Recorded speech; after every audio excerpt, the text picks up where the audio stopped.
महाराष्ट्र शासनाच्या कामगार विभागाने विडी कामगारांसाठी झोन 1 मध्ये प्रतिदिन 379 रुपये तर झोन 2 मध्ये 361 रुपये किमान वेतन लागू असल्याचे स्पष्ट केले आहे. त्यामुळे शासनानं निश्चित केलेल्या किमान वेतनाची अंमलबजावणी करण्याचा मार्ग आता मोकळा झालाय.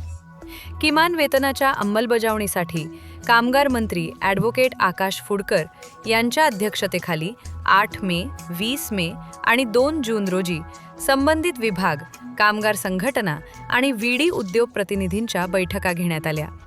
विधी व न्याय विभागाच्या अभिप्रायानंतर हे वेतन दर कायदेशीरदृष्ट्या वैध आणि अंमलबजावणी योग्य असल्याचे स्पष्ट झाले आहे. तसेच ज्या कामगारांना वेतनातील फरकाची रक्कम मिळणे बाकी आहे ती वसूल करण्यासाठीही कायदेशीर कार्यवाहीचा मार्ग खुला झालाय. या निर्णयानंतर 8 ऑगस्ट रोजी दत्तनगर येथील CITU कार्यालयात हजारो विडी कामगारांच्या उपस्थितीत विजयोत्सव साजरा करण्यात आला.